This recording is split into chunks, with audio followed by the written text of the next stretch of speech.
Vamos ver. Gravação, você está gravando. Beleza. Deixa eu abrir aqui só o textinho daí.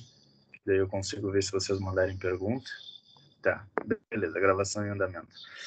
Então, assim, gente, antes de entrar na matéria em si, eu falei, como na última aula eu disse para vocês, eu ia trazer um outro caso que eu vi que vocês agradeceram, vocês gostaram, que eu trouxe o caso do Fluminense, né? E aí, um outro caso muito famoso que a gente ficou conhecido aí na história aí do Brasileirão foi o caso, né, o caso Vitor Ramos, que foi o caso lá do Inter, né, às vésperas do seu rebaixamento, ali já rebaixado, na verdade, tentando ali, mediante a justiça, conseguir reverter esse rebaixamento, fazer com que o Vitória perdesse alguns pontos, para daí, assim como no caso do Fluminense, fez com a Portuguesa, né, conseguir se safar aí da Série B. O Inter, que diferente do Fluminense, nunca tinha caído, né, mas também teve uma pressão muito absurda em cima do Clube Gaúcho.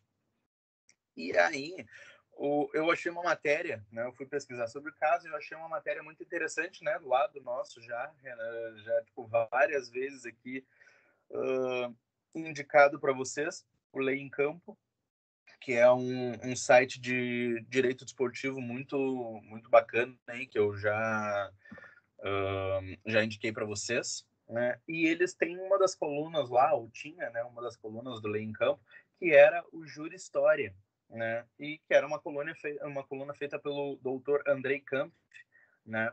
Também é renomado aí no meio do direito desportivo. E aí a matéria dele, ele conta dessa situação, né? E o nome da coluna, né? O nome dessa coluna que ele criou para esse caso do Vitor Ramos é Caso Vitor Ramos, o julgamento que nunca houve. Por quê? Porque por mais que todo mundo se falou e se falou várias vezes durante naquela época, como vocês devem imaginar, que se falou muito na mídia e tudo mais, fato é que nunca houve sequer um julgamento desse caso, né?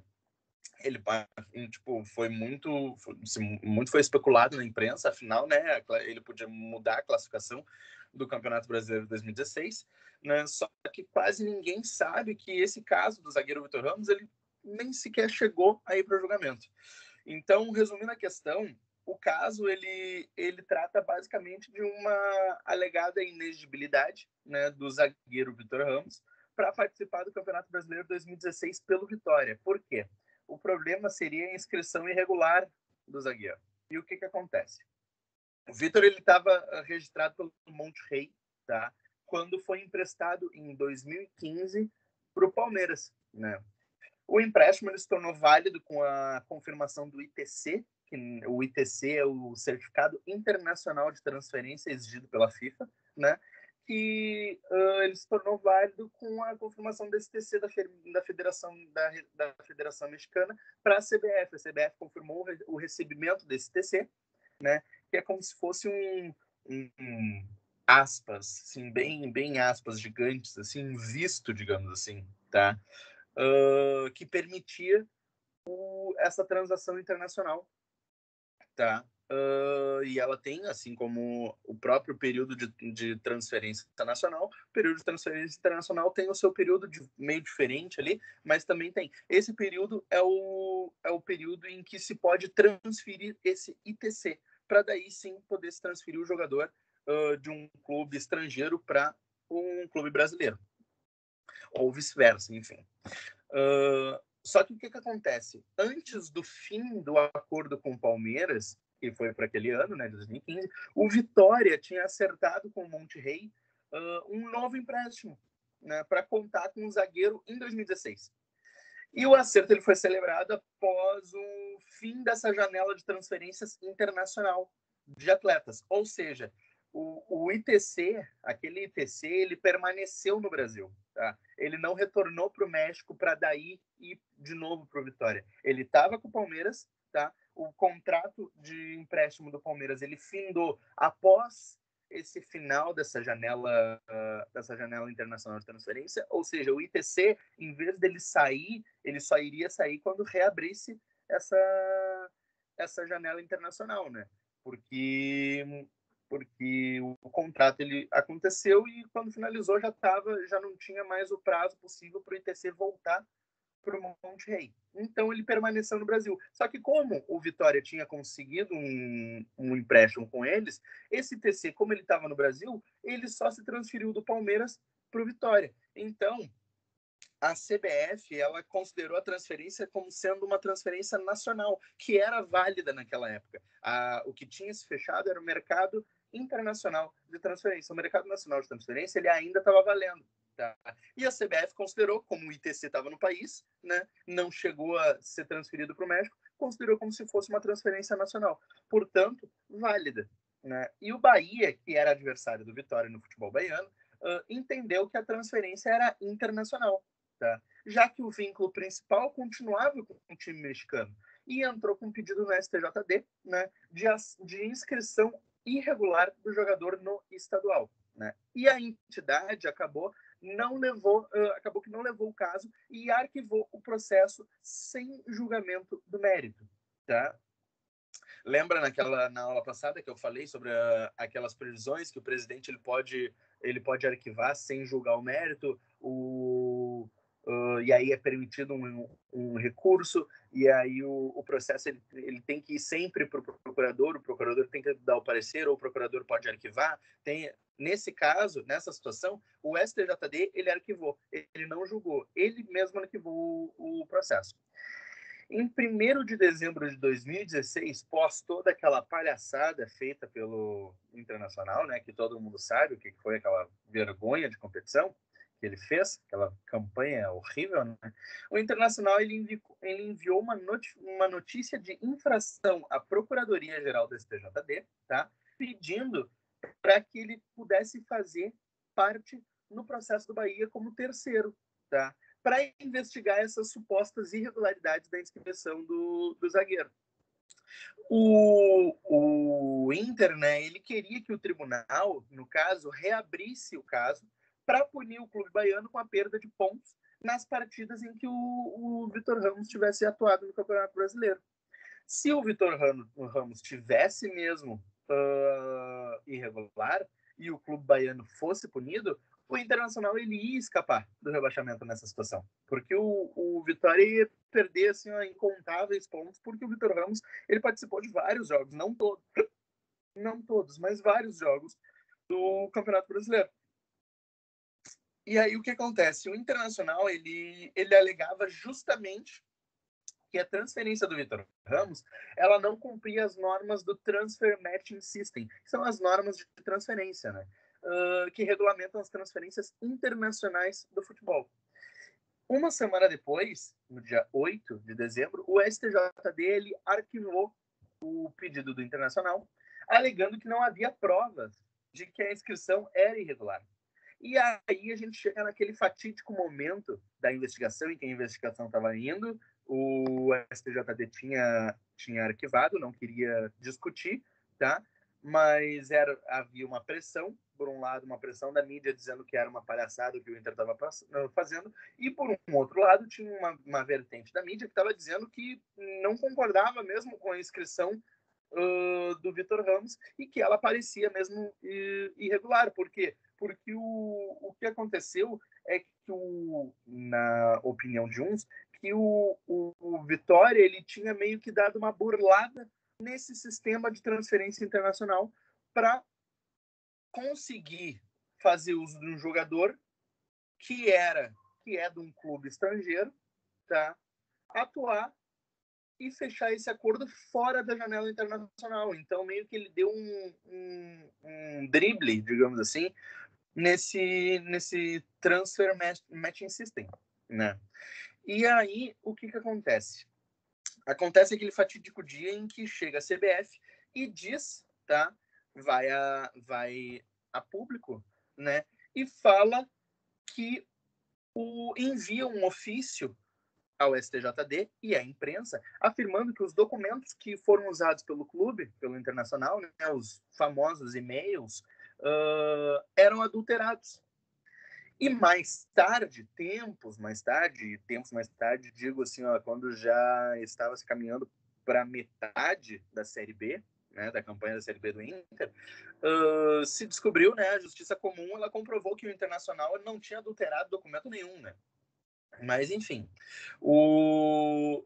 essa questão dos documentos serem alterados ou não, no cerne todo dessa questão, não faz muita diferença. Por quê? O que a gente vai ver agora. O Internacional, ele garantiu, né, após essa situação, ele garantiu a autenticidade dos documentos e entrou com um pedido de reexame do caso no STJD. Ou seja, ele entrou com a notificação para o STJD e o STJD foi lá e negou e arquivou o processo. E aí, como o STJD tinha arquivado o processo, ele tinha direito a pedir um reexame. Como você sabe, eu falei para vocês na aula passada. O pedido de reexame foi feito, só que dessa vez,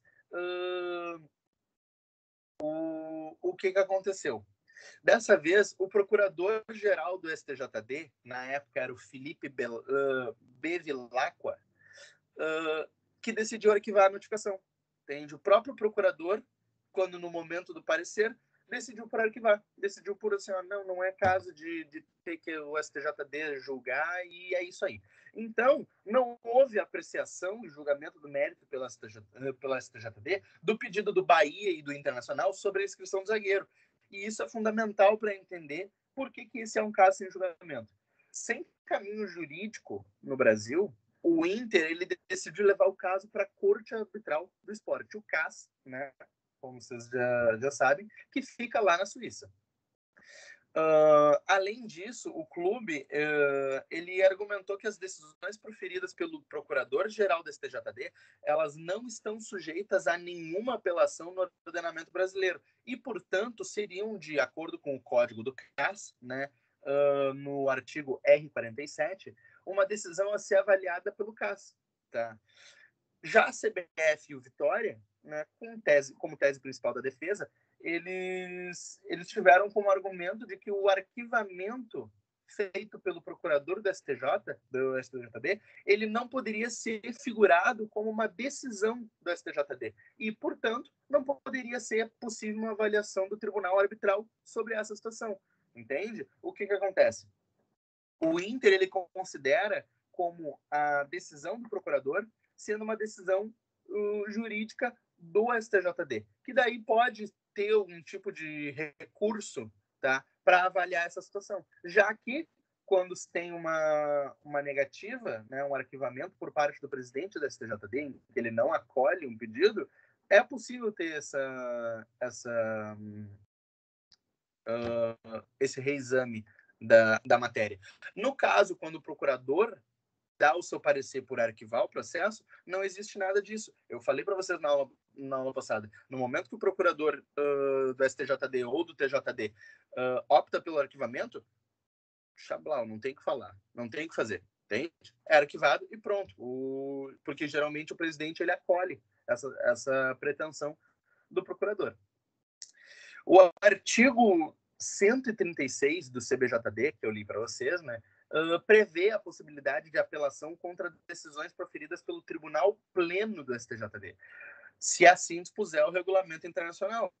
Só que esse artigo ele não fala em decisões do Procurador-Geral do STJD, porque, como eu já falei para vocês, não tem previsão nenhuma em nenhum momento sobre que fale que a decisão do Procurador-Geral cabe recurso. O que cabe, no máximo, é um pedido de reexame, que já aconteceu esse pedido de reexame, entende? E o caso ele foi analisado, né, pelo CAS no dia 4 de abril de 2017, ou seja, às vésperas da competição da Série B e da Série A, né, eles estavam prestes para começar.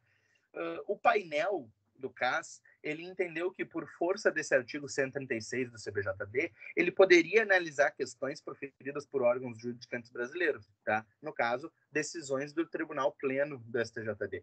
E esses estavam elencados, né, no artigo 3º do mesmo Código Brasileiro de Justiça Esportiva, quais sejam as comissões disciplinares, TJDs e STJDs, enfim, que aí o caso ele poderia ter ele poderia ter pretensão recursal para qualquer uma dessas situações. Só que concluiu o CAS que as apelações contra as decisões do procurador da STJD não eram contempladas pela legislação brasileira. Assim, o CAS ele não poderia apreciar o caso do zagueiro Vitor Ramos, já que não havia previsão inserida pela CBF no seu estatuto ou regulamento que admitisse essa possibilidade. Ou seja, o CAS ele disse que ele não tinha competência para julgar e rejeitou o pedido sem analisar o mérito. Tá? Então, resumindo, o Bahia e o Internacional eles apresentaram um caso de um possível erro de inscrição de atleta pela CBF. O STJD não quis levar o pedido adiante e julgar o mérito, tá? Alegando inclusive uma falsificação do documento, que mais tarde se provou errônea, né?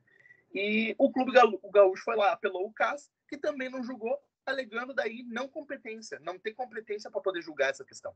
E aí o caso Vitor Ramos, no fim, ele é o legítimo julgamento do futebol brasileiro que foi sem nunca ter sido, né? Ele aconteceu muita pressão, saiu na mídia, se houve várias vertentes sobre o que podia acontecer, o que não podia acontecer, e no fim não aconteceu nada, entende? Todo mundo dizia que o tribunal ia julgar a favor disso, com base nesse argumento, nisso, mas que o tribunal, no recurso, poderia julgar isso, e que a corte poderia vir e decretar isso, e mais, poderia ter sido uma jurisprudência monstruosa quanto a essa questão do transfer matching system, né?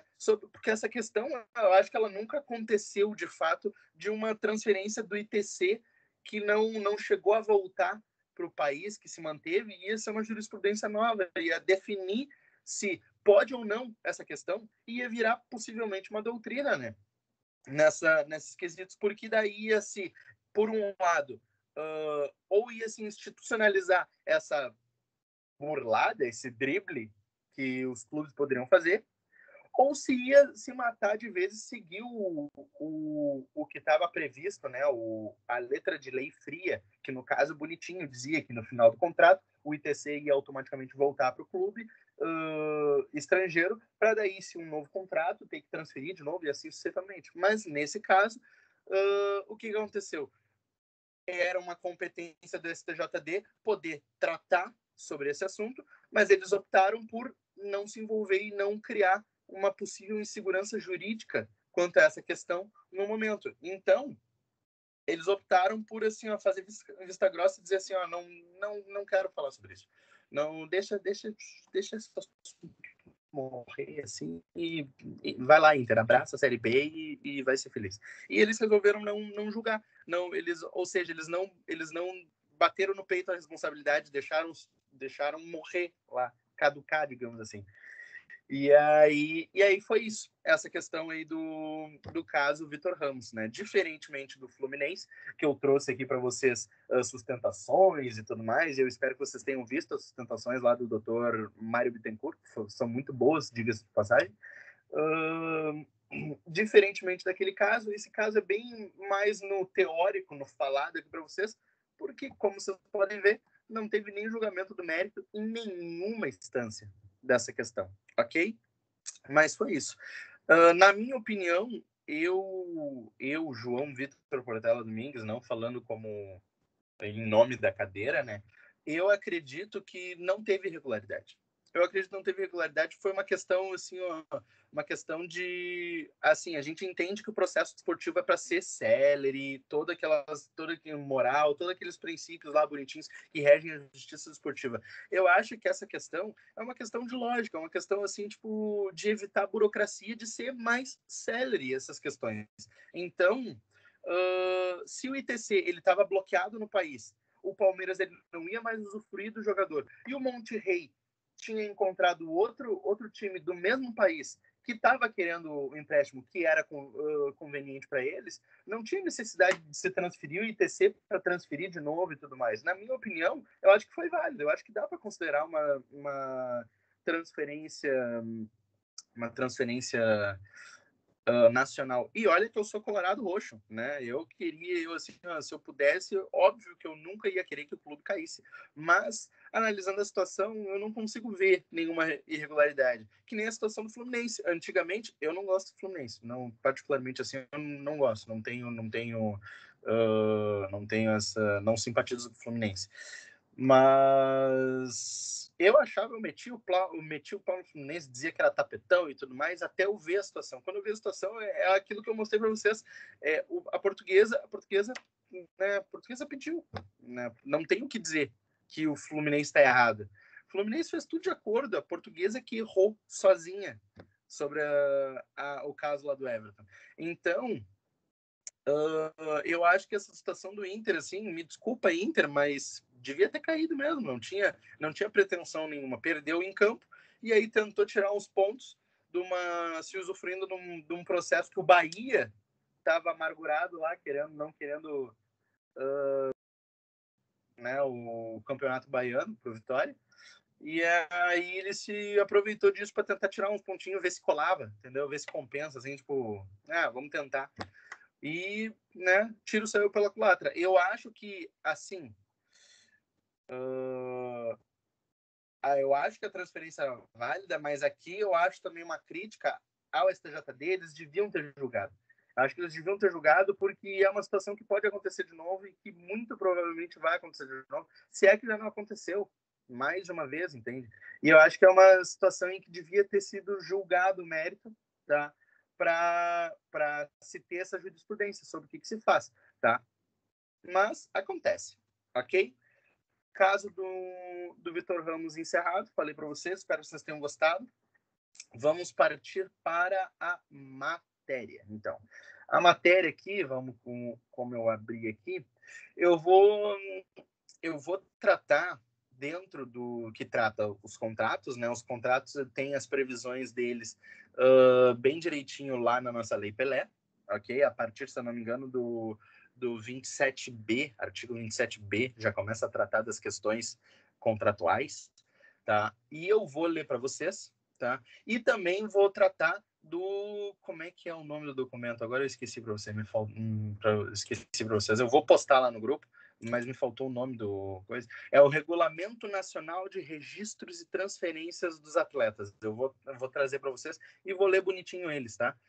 Direitinho para vocês. Mas fazendo uma introdução bem chula, assim, o contrato de trabalho esportivo, ele é formal, ou seja, ele deve ser realizado por escrito e por prazo determinado. Ok? Isso a gente vai ver mais para frente quando eu entrar nos artigos 1 a 1 bonitinho. Só estou dando uma introdução. No futebol, esse período ele não pode ser inferior a 3 meses, tá? E nem superior a 5 anos. Já, como diz lá no artigo 7º, que a gente vai ver do Regulamento Nacional do Registro de Transferência de Atletas de Futebol, tá? Deve conter nesse contrato o modo e a forma de remuneração, bem como cláusula penal para as hipóteses de descumprimento, rompimento ou rescisão, né? Cláusula que, a partir da Lei 12.395 de 2011, foi substituída pela atual cláusula indenizatória, que a gente vai entrar e vai explicar o que é já, tá? E teve-se ainda a substituição da multa do artigo 31 da Lei Pelé, que eu também vou ler para vocês, concorrente à indenização do artigo 479 da CLT, pela nova cláusula compensatória. Essas duas cláusulas, a cláusula indenizatória desportiva e a cláusula compensatória desportiva, são hoje elementos obrigatórios do contrato de trabalho desportivo, tá? Que tem o nome de CELT, CETD, que é o Contrato Especial de Trabalho Desportivo. Tu acha esse modelo, se vocês jogarem no Google, botar assim, CETD, CBF, vocês vão achar lá, a CBF ela tem um modelinho bonitinho lá, um modelinho prontinho de um contrato de trabalho. Vale vocês darem uma olhada, assim, eu não tenho nenhum exemplo para mostrar para vocês, infelizmente, não estagio na área, para poder ter esse vislumbre. Eu nunca tive contato, infelizmente, com um contrato de verdade, mas se vocês quiserem ver esse modelo, vocês podem ver baixar esse modelo lá no site da CBF. Eles têm um PDFzinho lá com o modelo, e aí vocês vão ver tudo bonitinho, como é que o que pede, as condições, as contribuições, as gratificações, tudo bonitinho lá, tá? Vale dar uma pena ver. Então, vamos tratar da cláusula penal, tá? Que é a cláusula indenizatória e a cláusula compensatória, né? A cláusula penal, ela era obrigatória para contratos com jogadores de futebol e facultativa nas demais modalidades, tá? Nos termos do artigo 29, tá? Artigo 28 da Lei Pelé, né? Sendo livremente ajustada pelas partes, não podendo exceder 100 vezes o montante da remuneração anual para resilição em que partes os clubes nacionais limite não incida em se tratando de transferência para o exterior. A gente vai ver abaixo agora as espécies indenizatória e compensatória, como elas são atualmente. Eu vou botar aqui, que eu acho que eu estou meio viradinho errado. Ajeitar a câmera aqui para vocês verem. Vou ter que deixar para cá, né? Deixar aqui. Vou deixar assim mesmo. Que é mantida essa regra de não limitação no caso de transferência para o exterior, né? Ela teria uma redução automática proporcional do valor por ano trabalhado, tá? Que é 10% no primeiro ano, 20% no segundo ano, 40% no terceiro e 80% após o quarto, né? Então, a cláusula indenizatória, ela é devida exclusivamente, vocês têm que saber, a cláusula indenizatória é devida exclusivamente à entidade a qual está vinculado o atleta quando houver transferência do mesmo para outra entidade. Ou seja, a cláusula indenizatória é eu sou o clube do Inter e eu quero comprar um jogador do Grêmio, tá? E esse jogador do Grêmio, ele tem um contrato vigente por mais 3 anos. Então, para eu poder comprar ter a possibilidade de negociar com o atleta, eu tenho que quitar a cláusula indenizatória, tá? Estipulada no contrato deles, tá? Que prevê o valor que eu tenho que pagar, dado o fato que ele jogou dos 5 anos de contrato, digamos, jogou 2, porque tem mais 3 para cumprir, né? E aí eu clube, tenho que pagar ao outro clube essa cláusula indenizatória, ok? Ela é tanto nacional ou estrangeira, serve tanto se eu quiser comprar um jogador dentro do Brasileirão ou no exterior, né? No período de vigência do contrato ou no caso do atleta retornar às atividades profissionais em outra entidade, tá? No prazo de até 30 meses, que é esse período de quarentena, tá? A ideia dessa cláusula é, em especial, garantir minimamente ao clube que o atleta não irá dele se desligar no meio do campeonato, tá? Ou que só poderá fazê-lo de forma relativamente onerosa, né? Como você sabe aqui, quem lembra de uma das minhas primeiras aulas em que eu trato... Não, não, Daniel. A multa que se fala na compra dos jogadores é assim, ó, é a multa que o clube tem que pagar ao outro clube pelo jogador. Só que tem também a outra multa, tá? Que é a multa compensatória. Então que eu já vou trazer para vocês. Então o que vocês têm que saber é que a cláusula indenizatória é o valor devido o valor que é exclusivamente devido à entidade que está vinculado ao jogador e não ao jogador, ok? A cláusula compensatória que sim, que vai trazer essa questão do jogador à baila, digamos assim, tá? Se vocês lembrarem de uma das minhas primeiras aulas, eu acho que foi a aula que eu dei para vocês sobre a história do futebol, a história do futebol no Brasil, um negócio assim, eu acho que foi a terceira ou quarta aula. Eu contei para vocês aquela historinha do Vasco da Gama, né? Não sei se vocês lembram da historinha do Vasco da Gama, que o Vasco da Gama, em 1930, ele era o líder da competição, tá? assim, ó, de lavada, ele estava muito à frente, ele tinha 4 pontos à frente dos outros, porque naquela época a pontuação ela era diferente, né, dos 3 pontos que a gente vem hoje por vitória, tinha 4 pontos à frente e isso era uma vantagem enorme, tá? Referente ao segundo colocado, que era o América, e aí esse campeonato, o campeonato carioca, ele era longo e permitiu durante a competição do campeonato carioca ter um tempo em que o Vasco da Gama foi fazer umas apresentações, né, no exterior. Ela foi para a Europa para jogar umas partidas amistosas lá com Barcelona, com todo mundo, enfim. E aí eles tinham 2 atletas lá que eram os craques da bola e nunca passou na cabeça do Vasco que o Vasco ia lá se apresentar e ia voltar sem os atletas, porque os times de lá iam comprar os atletas. E foi isso que aconteceu. O Barcelona ele se encantou pelos 2 jogadores do Vasco da Gama e ofereceu para eles uma quantidade de dinheiro que os jogadores do Vasco da Gama nunca tinham visto na vida e nunca iam imaginar ganhar na vida. E então, por óbvio, né, os caras não pestanejaram, eles pensaram assim, eu quase falei um palavrão, dane-se o Vasco da Gama, eu vou jogar aqui no Barcelona e aos guri. E o Vasco da Gama, naquela uma semana que ficou fora, viajando, foi o suficiente para eles perderem o jogador e voltassem os 2 astros do time. E nem isso foi o suficiente para evitar que o Vasco da Gama perdesse a competição para o América naquele ano, né? Então, o que aconteceu? Eles foram comprados, assim, e isso era antes da profissionalização do esporte, né, no Brasil, porque não tinha nenhuma previsão de que o Barcelona tinha que pagar algum rendimento ao Vasco da Gama. Ele simplesmente entrou em contato com os jogadores e falou: olha, tô te oferecendo isso aqui para tu largar o Vasco e jogar com a gente. Os caras pegaram e falaram assim: tá, vamos. Não tinha nenhuma proibição, nada que proibisse eles, e aí eles assinaram e foram jogar. Então, essa cláusula indenizatória, ela protege o clube justamente quanto a isso, tá? Que ele, primeiro, não perca os jogadores durante as competições e, segundo, receba um valor, né? Receba algum dinheiro, alguma compensação por ter perdido esse jogador, tá?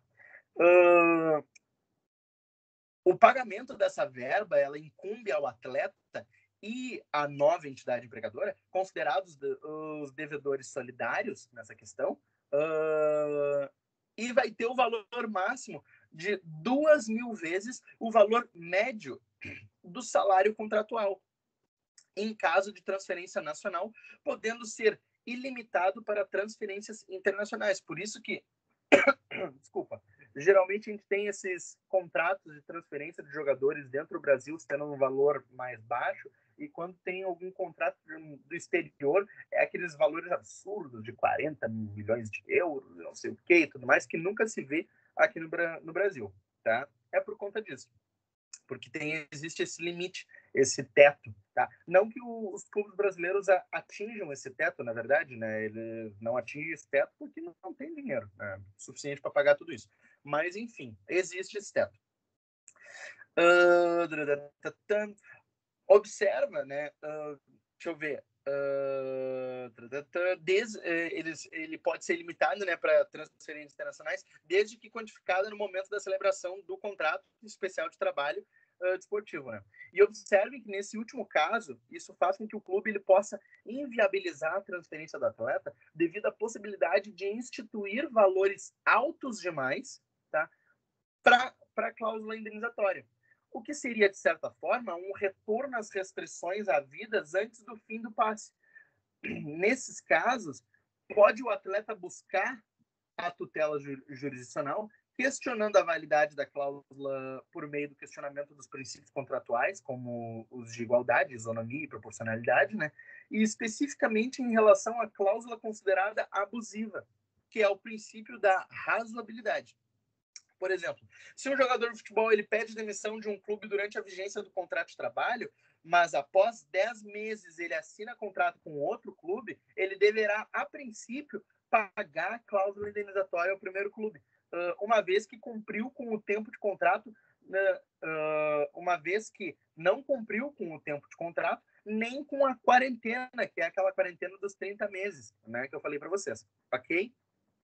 E agora a gente vem para a cláusula compensatória, que ela é destinada ao atleta e de responsabilidade da entidade de prática desportiva, devida nas situações de rescisão indireta, tá? Nas hipóteses que são previstas na legislação trabalhista, tá? Inclusive por inadimplemento salarial ou no caso de dispensa imotivada do atleta, tá? A legislação trabalhista que eu falei ali é o artigo 483 da CLT, que ela define que o empregado poderá considerar rescindido o contrato, pleiteando devida indenização quando forem exigidos os serviços superiores às suas forças, que são defesos por lei, contrários aos bons costumes ou alheios ao contrato, quando for tratado pelo empregador ou por seus superiores hierárquicos com rigor excessivo, quando correr perigo manifesto de mal considerável, quando não cumprir o empregador as obrigações do contrato, quando praticar o empregador ou os seus prepostos contra ele ou pessoas de sua família, ato lesivo de honra e boa fama, quando o empregador, quando o empregador os seus prepostos ofenderem-no fisicamente, salvo em caso de legítima defesa, própria ou de outrem, tá? Quando o empregador reduzir o seu trabalho, sendo este por peça ou tarefa, de forma a afetar sensivelmente a importância dos salários. Essas são as previsões, tá? Do artigo 487 lá da CLT, tá? Que são as hipóteses, né, previstas na legislação trabalhista, tá? O andebeatur, né, o direito ao recebimento, ele possui, nesse sentido, o quantum debeatur, o valor devido, né, que ele é fixo, cujo valor máximo é de 400 vezes o salário no momento da rescisão. Tá? E o mínimo, o valor total de salários mensais a que teria direito até o término do contrato. Antes era pelo artigo 479 da CLT, né? Esse valor ele deve ter sido livremente convencionado ser livremente convencionado entre as partes quando da negociação e formalização do contrato de trabalho desportivo. Os efeitos de uma eventual ação trabalhista para cobrança de cláusula compensatória fazem remissão a esse valor, tá bom? E aqui é importante destacar, se a motivação para a rescisão for o inadimplemento salarial, o atraso ele deverá ser superior a 3 meses, incluindo-se aí a mora contumaz, né, pelo não recebimento do FGTS e das contribuições previdenciárias. Tá? O atleta, 6 meses antes da expiração do seu último contrato, ele pode celebrar, tá, contrato ou pré-contrato especial de trabalho desportivo com um novo clube, mesmo que não tenha findado seu mandato no seu contrato no clube anterior, né? E isso está lá no artigo 25, tá? Do parágrafo 1º do Regulamento Nacional de Registro e Transferência de Atletas de Futebol, que a gente vai ler daqui a pouco. O contrato de trabalho, ele formaliza, então, o vínculo empregatício, enquanto que o registro do contrato perante a entidade administradora do desporto constitui o vínculo desportivo, tá? Que permite, cumprido tudo mais necessário, condições de jogo, né? Entre os contratantes, tá? Lembrar que dispõe o artigo 28, no seu parágrafo 5º, né, lá na Lei Pelé, que o vínculo desportivo é acessório ao vínculo trabalhista. Ao atleta profissional, são aplicáveis as normas gerais da legislação trabalhista e da Seguridade Social, ressalvadas as disposições especiais constantes no artigo 28 da Lei Pelé. Tá? E aí, como característica geral do contrato de trabalho, a gente pode, então, ter assim, ó, o contrato especial de trabalho esportivo ele tem as seguintes características. Ele, dada a autonomia das partes, ele é de caráter privado, tá? Ele possui caráter de alteridade, uma vez que o empregador assume os riscos. A definição de exclusividade, uma vez que o atleta ele não pode comprometer-se com mais de uma equipe, tá? é sinalagmático, uma vez necessária a prestação de duas partes, ou seja, é cumulativo, tá? Tem caráter consensual, visto ser a expressão da vontade de ambas as partes, né? Tem, como dito acima, prazo determinado, né? Que se desconsideram se os artigos 445 e 451 da CLT, né? O que, inclusive, mostra a autonomia do sistema desportivo. Tem forma específica, que é escrita, né? Sendo desconsiderado o contrato oral. Precisa de data e assinatura de próprio punho do jogador para ser válido, né? Aquela foto famosa do Neymar assinando o contrato mais caro do mundo, né? Que ele está lá, ele assinando o nomezinho dele no contrato, usando uma camiseta bem vestido, uma camiseta do Batman, né? Mais detalhe. Ele assina, ou seja, é isso que está dizendo aqui, tem que ser uma assinatura de próprio punho do jogador para ser válido. E após o seu término ou futura transferência, extingue-se completamente o vínculo entre o jogador e o clube a quem estava anteriormente vinculado. Tá? E aí, como características de destaque do contrato de trabalho esportivo, a gente pode dizer que o contrato especial de trabalho esportivo ele tem as seguintes características especiais. São 3. 1. É por tempo determinado, segundo determinação legal. Exige cláusula penal, inclusive com definição de cláusulas compensatória e indenizatória, tá? É exclusivo, isso porque ele é exclusivo, ele é exclusivo. Isso porque na disposição dos direitos federativos o atleta ele não pode ter condição de jogo para mais de um time ao mesmo tempo, ok? Essas 3 características são as características especiais do contrato de trabalho. O atleta profissional ele é empregado, devendo também observar o inciso o 8º do artigo 7º da Constituição, ou seja, trabalhar 8 horas diárias e 44 semanais. Tá? Assim, a jornada de trabalho do jogador coincide com as dos demais trabalhadores. O que exceder esse período pode ser considerado como hora extra. Tá? As férias, que elas são sempre acrescidas do abono, duram 30 dias e devem coincidir com o recesso das atividades desportivas. Ok? Quanto à concentração, os atletas eles permanecem em um local específico, praticamente isolados do resto do mundo, às vésperas de uma partida. A concentração ela tem por finalidade o resguardo da condição do atleta para que ele obtenha melhor rendimento e interação com a equipe. Tá? E essa está vinculada à conveniência da entidade de prática esportiva, tendo como duração máxima um intervalo de 3 dias consecutivos por semana, e está limitada à programação de alguma partida de futebol amistosa ou oficial. Nesse caso, o atleta ele deve ficar à disposição do empregador, mesmo fora da localidade onde ele tem a sua sede, tá? No caso dos jogos fora. E faz jus a acréscimos remuneratórios, que são previstos no instrumento contratual, tá? Decorrente dos períodos de concentração, viagens, pré-temporada e participação em partida. E aqui a jurisprudência do TST entende que durante o período de concentração não são devidas horas extraordinárias, ok?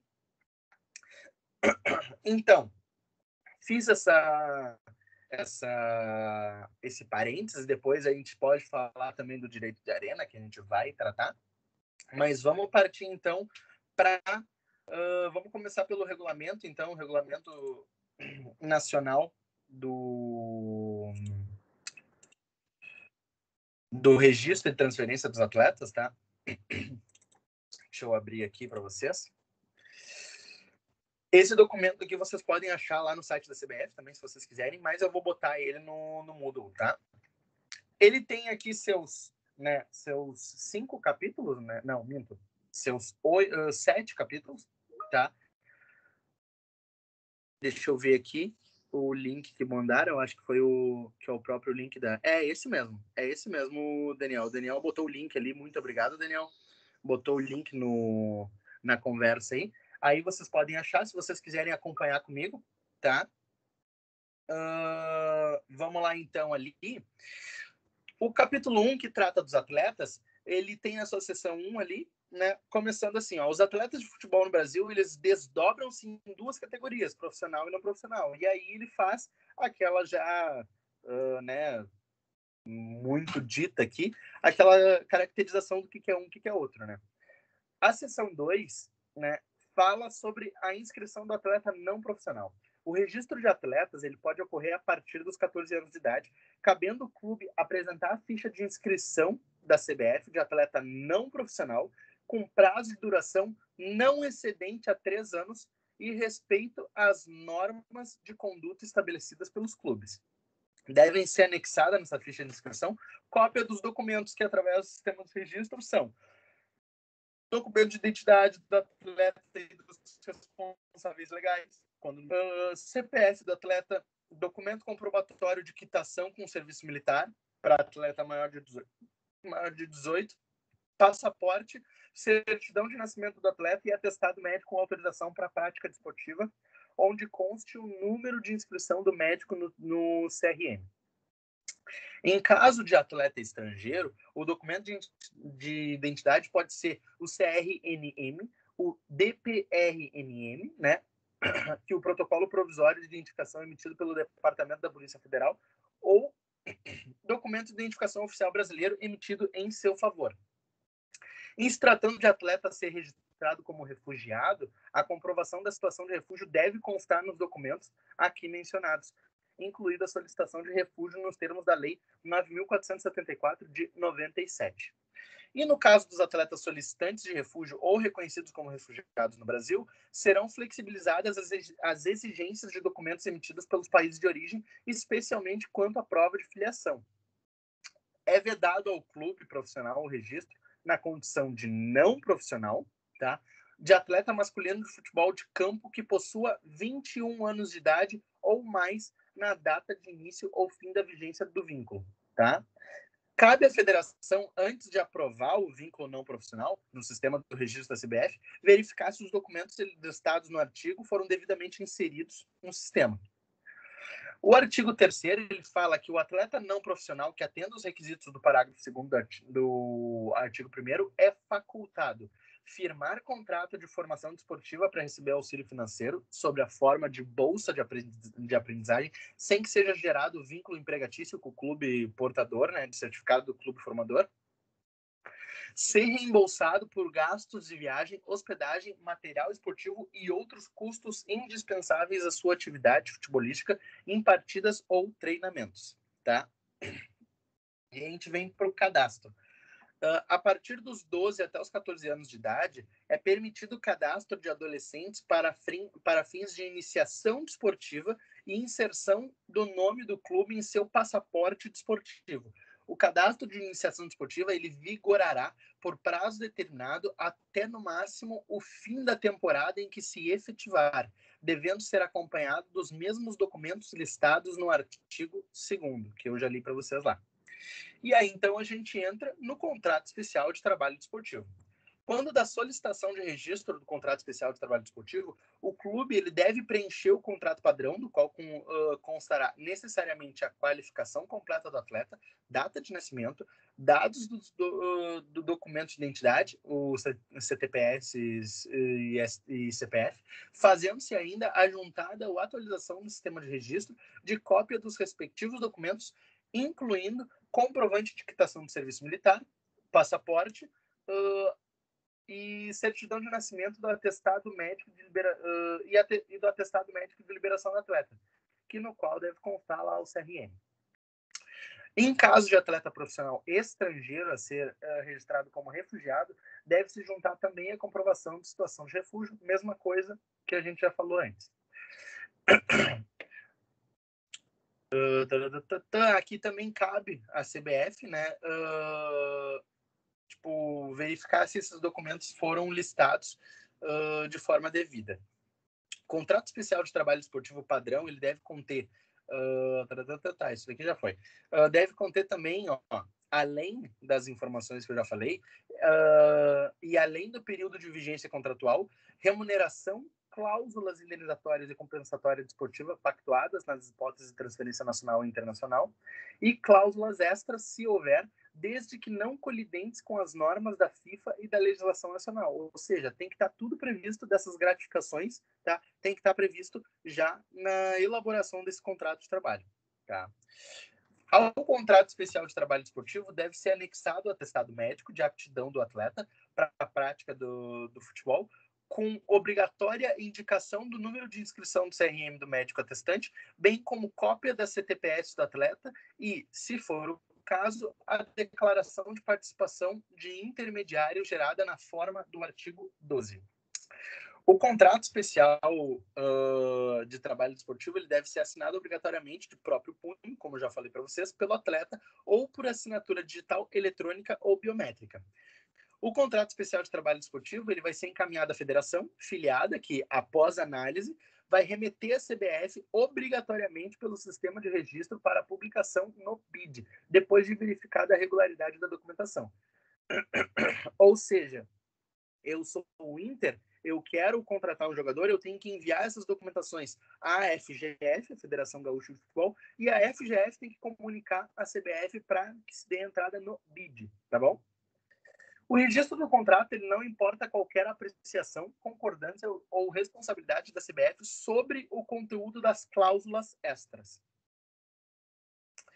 Aí no artigo 7, como já foi mencionado lá na introdução que eu dei para vocês, fala, né, que o contrato especial de trabalho esportivo ele é facultado a partir dos 16 anos de idade do atleta e ele vai ter prazo determinado com duração mínima de 3 meses e máxima de 5 anos. É muito importante que vocês tenham que saber isso, tá? Que o mínimo é 3 meses e o máximo é 5 anos, ok? Os atletas menores de 18 anos, eles podem firmar contrato com duração estabelecida no caput, desde esse artigo, né, amparados na legislação nacional, mas em caso de litígio submetido a órgão da FIFA, somente serão considerados os 3 primeiros anos em atendimento ao artigo 18.2 do regulamento da FIFA sobre o status e transferência dos jogadores. A cláusula indenizatória desportiva ajustada entre atleta e clube destina-se a atender aos princípios de cumprimento obrigatório do contrato e pagamento de indenização em caso de rescisão sem causa justificada, né? E isso está lá no artigo 17.1, 17.2 do regulamento da FIFA sobre o status e a transferência dos jogadores. E submete-se às seguintes diretrizes fixadas na legislação nacional. O valor máximo da cláusula indenizatória ela vai ser de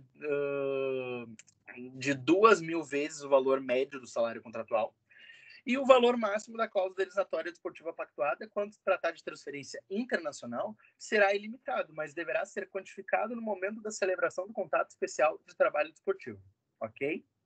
A cláusula indenizatória desportiva ela é devida exclusivamente ao clube pelo qual o atleta estava registrado, não sendo reconhecido o ajuste que implique vinculação ou exigência da receita total ou parcial dela, decorrente em favor de terceiros, na forma do artigo 18 do regulamento da FIFA sobre o status e as transferências dos jogadores. A cláusula compensatória desportiva ela é devida ao atleta sempre que houver rescisão indireta ou causa injustificada de rescisão antecipada do contrato especial de trabalho esportivo por iniciativa do clube empregador, no montante pactuado pelas partes na forma prescrita pela legislação nacional. Tá? Aqui, então, o que ele está dizendo para vocês? Questões de justa causa, tá? Como foi que eu li para vocês nessas últimas aulas aí, o caso do Sassá, que era do Cruzeiro e estava emprestado ao Curitiba, lembra? Que ele descumpriu com as normas, teve foto vazada dele em festinha e tudo mais. Aquilo lá foi justa causa, tá? E aí o Curitiba demitiu o Sassá por justa causa, ele voltou para o Cruzeiro e o Curitiba se livrou de ter que arcar com essa cláusula compensatória. Tá? Por quê? Porque foi uma decisão, uma rescisão contratual por justa causa. Cabe ao clube contratante realizar todas as investigações, pesquisas, provas físicas e exames médicos necessários, sem prejuízo de outras medidas preventivas, antes de registrar o atleta e assumir todas as responsabilidades decorrentes. E aí tem um parágrafo único que fala que a validade jurídica do contrato especial de trabalho não está sujeita ao resultado de exames médicos que um clube venha a realizar após a sua assinatura e que deveriam ter ocorrido antes da celebração da justiça laboral, a obtenção de visto ou permissão de trabalho quando se tratar de atleta estrangeiro, por força do artigo 18.4 do regulamento da FIFA, né? E é isso aí, tá bom? O contrato especial de trabalho desportivo ele deve mencionar se, para sua concretização, contou com a efetiva atuação de intermediário registrado perante a CBF, devendo, em caso positivo, figurar o nome completo e a qualificação desse intermediário, ok?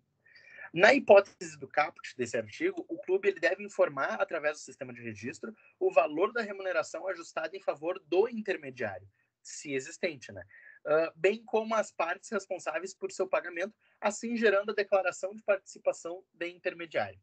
Caso não haja essa participação do intermediário, deve constar expressamente no contrato especial de trabalho esportivo que a sua celebração ocorreu sem essa participação, tá bom?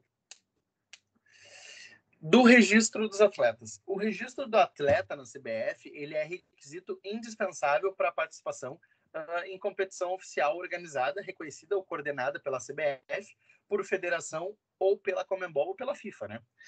Mediante o ato de registro, cada atleta se compromete a aderir e respeitar os estatutos e todos os regulamentos da FIFA, da Conmebol, da CBF, da Agência Mundial Antidopagem e demais entidades nacionais e internacionais de administração do desporto e as suas filiadas, as regionais também, né? O registro do atleta é limitado a um único clube, exceto no caso de futsal ou de sessão temporária, submetendo-se em qualquer hipótese aos estatutos e regulamentos da FIFA, da Conmebol e da CBF e da respectiva federação. O registro e a atuação do atleta submetem-se às seguintes limitações. O atleta somente pode ser registrado por 3 clubes durante uma temporada.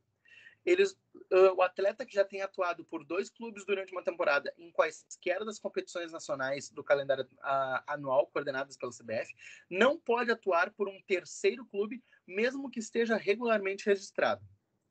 As Copas Nacionais e os certames estaduais constituem exceção e não serão computados para fins dos limites de atuação e de registros fixados nos incisos 1º e 2º desse parágrafo 3º, que eu acabei de ler. Ressalvado o disposto no artigo 5.3 do regulamento da FIFA, entende-se por temporada o período de 1º de janeiro a 31 de dezembro de cada ano para os fins desse parágrafo. O cômputo para o limite de registros constantes do inciso 1º, que eu falei para vocês, ocorre quando o atleta é inscrito pelo clube em competição nacional coordenada pela CBF e integrante do calendário anual, ou seja, quando ele entra no BID. E entende-se por atuar o ato do atleta entrar em campo para a disputa de partida, desde que o início ou no decorrer da mesma, ser apenado pelo árbitro ou pela justiça esportiva, ou ser sorteado para o exame de doping. Isso tudo é válido para ele ser, para se entender que ele atuou pelo clube. A participação em partida oficial de atleta não registrado pelo respectivo clube é ilegal, sujeitando atleta e ou clube infrator às sanções previstas, tá, no RGC, tá, no REC da competição em que vier a atuar e no CBJD. A rescisão do contrato especial de trabalho, ela produzirá imediatos efeitos a partir da data e assinatura constantes no respectivo instrumento rescisório, tá, gerando através do sistema de registro da CBF, ficando o atleta sem condição de jogo, independentemente da data de publicação da rescisão no BID. Okay? Todos os atos de registro e de transferência de atletas, contratos, termos aditivos, cessões temporárias, rescisões, inscrições e reversão de atletas pelos clubes, eles devem realizar-se somente através do sistema de registro da CBF, tá? Para que ela possa produzir todos os efeitos jurídicos. E é exclusiva atribuição dos clubes certificarem-se das condições regulamentares de jogo de seus atletas, cabendo-lhe a responsabilidade por tal, cabendo-lhe, né, sofrer sanções, dada a responsabilidade por tal controle. A solicitação no registro do atleta deve ser obrigatoriamente instruída com o respectivo vínculo não profissional ou contrato especial de trabalho esportivo e outros documentos exigidos na legislação nacional, neste regulamento e nos demais atos normativos da CBF. Somente é permitido o registro de contratos de atletas profissionais masculinos de futebol nos clubes que participem das competições profissionais reconhecidas pela CBF e ou federações. E os atletas transferidos do exterior, eles podem ser inscritos e ter contratos liberados pela CBF para registro por seus respectivos clubes somente quando a transferência ocorrer em um dos 2 períodos de registro anuais fixados pela CBF, em se tratando de atleta transferido na modalidade de futebol de campo, ou houver chegado o CTI ou CTIF na CBF. CTI, como vocês sabem lá, eu falei para vocês no caso do Vitor Ramos, CTI era aquele vistozinho internacional, ok? Durante cada temporada, os atletas podem se transferir e se registrar observados os limites, condições e exceções fixados neste regulamento, tá? Havendo mais de um pedido de registro em relação ao mesmo atleta, será aplicado o princípio da prioridade, acolhendo-se apenas o que houver sido recebido em primeiro lugar pela CBF. Desculpa. A prorrogação de contrato especial de trabalho desportivo, ela pode ser feita sem limitação e a qualquer momento, desde que a soma do prazo do contrato original acrescido do prazo da prorrogação pretendida não ultrapasse o período máximo de 5 anos, né, de vigência. É facultada a renovação de contrato especial de trabalho nos prazos mínimos, tá? Tanto de 3 e no máximo de 5 anos. E é permitida a alteração salarial no contrato especial de trabalho desportivo através do documento padrão a ser encaminhada à CBF por meio do sistema de registro, tá? Para que a alteração seja efetivada. E o registro do atleta, por óbvio, ele somente ocorre com a publicação do nome dele no BID, tá? A solicitação do registro será efetuada por meio do sistema de registro e, após a sua aprovação pela federação, será analisada pela DRT em um prazo de até 48 horas. Havendo pendências, a DRT poderá exigir a complementação ou retificação da solicitação, tá? O vínculo não profissional ou de contrato especial de trabalho desportivo somente será registrado após o pagamento das taxas da CBF, das federações e da FAAP nos termos da legislação nacional. E a publicação no BID vai se dar em horários de expedientes da CBF. Aí ele trata do passaporte esportivo, eu acho que não cabe aqui. Aí a gente vem à seção 3, no contrato de imagem. É dever do clube que possuiu o contrato que verse sobre a utilização de direitos de imagem de um de seus atletas ou técnicos de futebol, ainda que firmado com pessoa jurídica, registrá-lo no sistema do registro da CBF. O pré-contrato, aí a gente entra no capítulo das transferências. O artigo 25, como eu tinha mencionado lá, né, ele fala que o clube que pretenda celebrar contrato de trabalho com atleta profissional ou técnico de futebol deverá informar ao clube atual do mesmo por escrito antes de entrar em negociação com o profissional. Os atletas profissionais eles somente estarão livres para celebrar contrato ou pré-contrato especial de trabalho com um novo clube após a expiração do seu último contrato ou dentro dos 6 meses finais de sua vigência. Ressalvada a hipótese de empréstimo, é vedada a celebração de contrato cuja vigência se sobreponha no todo ou em parte a outro. A falta de comunicação por parte do clube obrigado a fazer a prévia notificação, nos termos do caput, pode ser objeto de sanções pela CNRD na forma do seu regulamento. E o pré-contrato ele gera obrigação entre as partes e somente deixará de constituir pacto definitivo caso alguma de suas cláusulas ou condições não se realize, importando na obrigação de indenizar na hipótese de comprovado descumprimento contratual. E o pré-contrato ele não dispensa a obrigação de formalização e registro do contrato especial de trabalho do desportivo, ok? Ele só garante o contrato com o atleta. Mas aí, no momento que termina aquele mandato, ele tem que, sim, lá formalizar um contrato bonitinho especial de trabalho desportivo. Quando da manutenção da estabilidade contratual. O atleta sob contrato especial de trabalho desportivo somente estará livre para se transferir a outro clube ao término do prazo contratual ou mediante mútuo acordo devidamente formalizado com o seu empregador, ou seja, clube para clube. A rescisão unilateral de contrato especial de trabalho esportivo somente é admissível quando quando se origine de causa desportiva justificada, nos termos do artigo 15 do regulamento da FIFA, né, sobre o status e a transferência de jogadores, ou fundada em outro motivo previsto na legislação nacional, tá?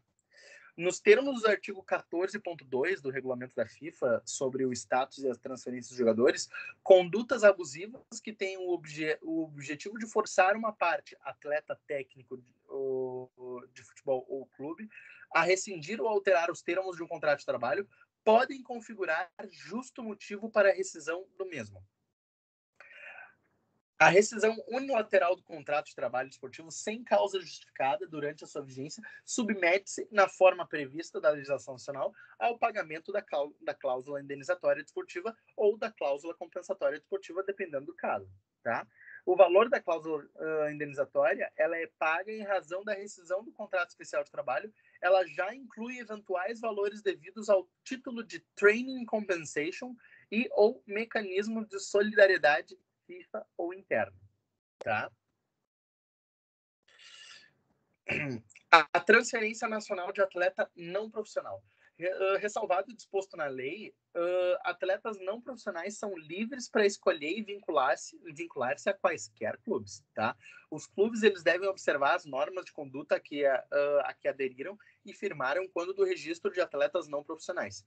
E o atleta não profissional sem contrato de formação registrado na CBF, assistido ou representado, quando menor, pelo representante legal, poderá solicitar a qualquer momento o desligamento do clube a que estiver vinculado, desde que tal pedido seja feito por escrito e de maneira direta à respectiva federação. Recebida a solicitação de desligamento, a federação ela deverá encaminhá-la ao respectivo clube filiado, cabendo a este promover a desvinculação do atleta no sistema de registro no prazo de 15 dias corridos.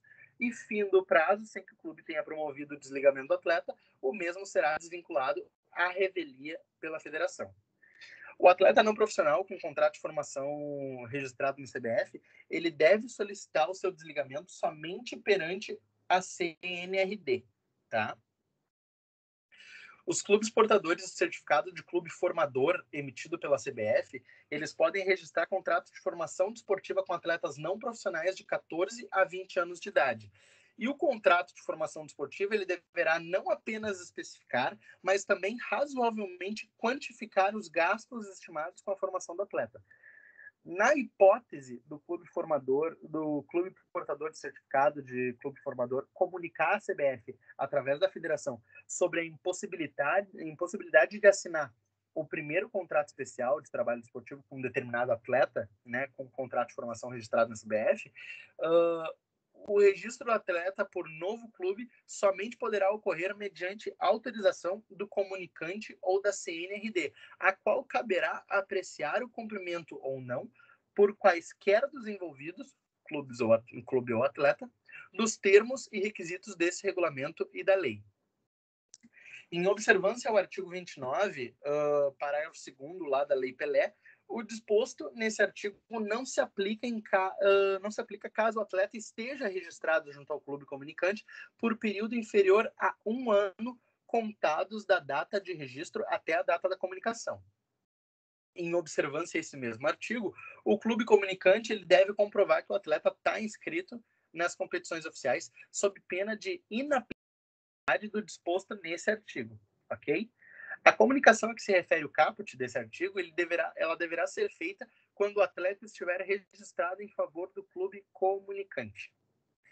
E na hipótese de tempestivo exercício por clube portador de certificado de clube formador, né, e detentor do primeiro contrato especial de trabalho de determinado atleta por ele profissionalizado, né, do direito de preferência previsto no artigo 29, lá da Lei Pelé, a competente federação deverá comunicar à CBF para que faça constar anotação na ficha de tal atleta no sistema de registro, indicando o exercício do referido direito para a ciência dos demais clubes usuários do sistema. E aí ele tem um parágrafo único que fala que cabe à federação, antes de efetuar a supracitada comunicação à CBF, verificar o devido cumprimento dos requisitos dispostos no parágrafo 7º e seguintes do artigo 29 lá da Lei Pelé. que concerne ao exercício do direito de preferência mencionado no caput. Quando eu for falar da Lei Pelé, eu vou falar sobre isso, tá? Não estando o atleta profissional vinculado a nenhum clube, exige-se daquele que quiser contratá-lo fazer solicitação através do sistema de registro e pagar as taxas da CBF, da federação, né, para que, mediante análise da documentação pela CBF, o contrato possa ser registrado. Quando o atleta profissional tiver contrato em vigor, os clubes eles devem realizar a transferência no sistema de registro, informando os valores da transferência e a forma de pagamento, sem prejuízo da inclusão de cláusulas extras no contrato padrão CBF. Após o pagamento das taxas aos entes referidos nesse artigo 32, e após a análise de documentação enviada ao sistema de registro, o atleta daí então ele pode ser registrado mediante publicação no BID. Até então, não. E é de responsabilidade do clube cedente do atleta efetuar o pagamento das taxas, né, de transferência. O clube que realizar o regular procedimento de transferência terá direito à liberação do atleta pela federação num prazo de 15 dias, findo o qual caberá à CBF concretizar a transferência, independentemente de qualquer outra formalidade. Tá? Aqui, a seção 5 fala das transferências ponte. São passíveis de sanção as chamadas transferências ponte. O que é que se entende por transferência ponte? Se entende por transferência ponte toda transferência que envolva o registro do atleta sem finalidade desportiva e visando a obtenção de vantagem direta ou indireta por quaisquer dos clubes envolvidos, cedente, intermediário ou adquirente, pelo atleta e ou por terceiros. Presume-se que o registro não possui finalidade desportiva nas seguintes hipóteses exemplificadas. 2 registros definitivos do atleta em um lapso temporal igual ou inferior a 3 meses. Registro definitivo seguido de transferência temporária sem que o atleta participe de competições oficiais pelo clube cedente. Fraude ou violação a normas financeiras, trabalhistas e ou desportivas. Fraude ou violação dos regulamentos de entidades nacionais e ou internacionais de administração de desporto e ocultação do real valor de uma acusação. Tá? Fica ressalvado o direito da parte investigada de reverter as presunções. Diga, Daniel. Bom dia, João. Desculpa te interromper. Imagina. Eu só queria tirar uma dúvida, que estava lendo o artigo 34 e o parágrafo 2º. Uhum. Esse é o caso, por exemplo, daquele time de São Paulo lá que, agora me falou, acho que é Águas Claras o nome, ele é detentor de vários jogadores e fica emprestando ele para outros clubes, que é o caso do Douglas, né? Isso, é exatamente. Exatamente, Daniel. Eu não sei direito o teor, mas eu fiquei sabendo, vi a notícia dessa situação e é esse caso que ele está mencionando, tá? Que daí se presume que o registro ele não possui finalidade esportiva nessas hipóteses, tá? É exatamente, muito bom exemplo. É basicamente essa questão. E Obrigado. aí, quando a questão de fraude ou violação das normas financeiras, a gente tem também aquela investigação e aquela especulação sobre o caso do contrato Neymar. Lembra que o Neymar, o Santos, ele tinha o contrato de clube formador, né, do Neymar, eles tiveram aquelas questões, mas parece que houve fraude. Tem aquela investigação, diz que se houve fraude na transferência do Barcelona. Aí é dentro dessa questão aqui que ele fala aqui, ó, da fraude ou violação das normas financeiras, trabalhistas ou desportivas. Também entra como um exemplo dessa questão, tá? Mas bem interessante, é exatamente essa questão, tá? Fica ressalvado o direito da parte investigada, né, imagina, Daniel, tamo junto, de reverter as presunções, devendo o CNRD analisar se um ou mais registros possuem ou não finalidade desportiva com base nos seguintes critérios objetivos e não taxativos. A idade do atleta, o número de partidas disputadas pelo atleta em cada um dos clubes, cedente, intermediário ou adquirente, o lapso temporal entre cada transferência, a remuneração recebida pelo atleta em cada um dos clubes, tá? Os valores envolvidos nas transferências, o valor de mercado estimado para o atleta no momento da transferência, a proporcionalidade dos valores envolvidos em cada sequência de transferência ponte, a categoria dos clubes envolvidos para fins de training compensation e a existência de fraude ou violação dos regulamentos das entidades nacionais e ou internacionais de administração do desporto. Aí a gente vem para a cessão temporária, o nosso empréstimo, né? Nas transferências por cessão temporária de atleta profissional, incumbe privativamente aos clubes cedente e cessionário ajustar as condições para a participação do atleta nas partidas em que se enfrentem.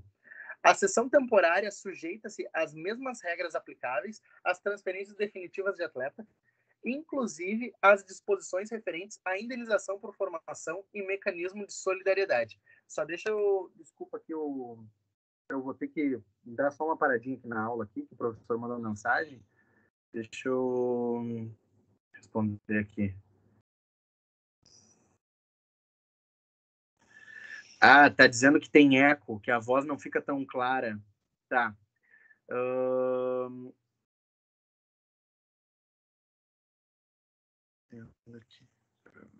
Pelo telefone. A voz tá ok para vocês aí, Daniel? O professor mandou mensagem dizendo que ali tem um pouco de eco. Ver. Eu vou fechar aqui o Teams aqui no computador, quando ver, pode ser isso, né? Não, mas tá tranquilo, não tem problema, professor. Tranquilo. Oi, João. Oi, professor. Oi, João, é Jackson. Oi, pode falar. Aproveitando, até tem um pouco de eco mesmo, mas eu acho que tá audível, tá? Tá.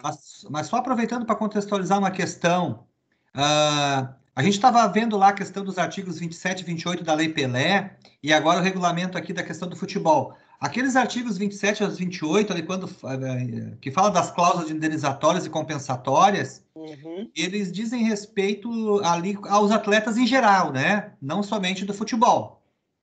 Sim, em tese sim. É que assim, o que acontece? O contrato especial de direito de trabalho desportivo, ele foi criado e ele é basicamente utilizado pelo futebol, entende? As outras modalidades, por exemplo, o vôlei geralmente é comum se ver contratos de prestação de serviços. Eles não se utilizam muito desse contrato especial de trabalho desportivo.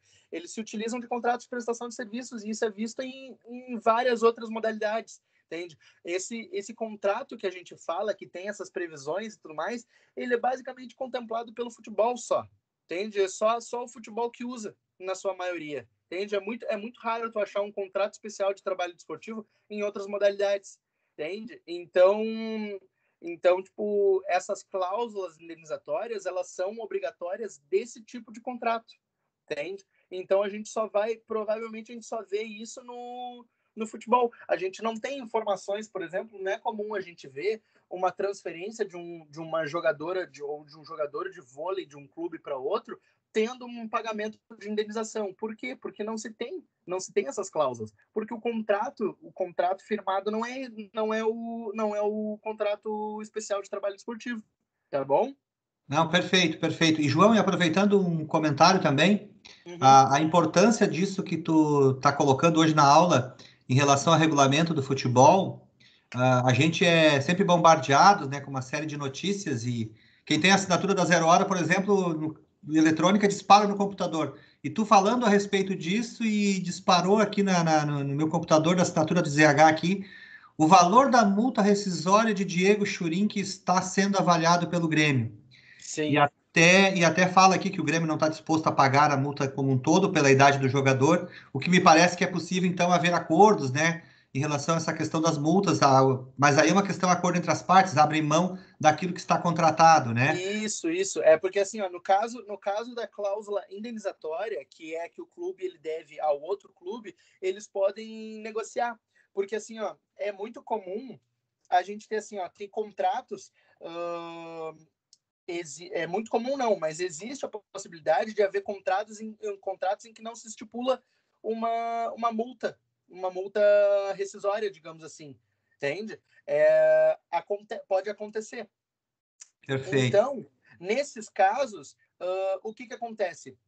Para evitar esse problema, eles sempre jogam no contrato especial de trabalho esportivo, eles sempre jogam a multa lá para cima, justamente para forçar uma negociação em muitos casos, entende? Então é permitido ter essa negociação no caso de cláusula indenizatória.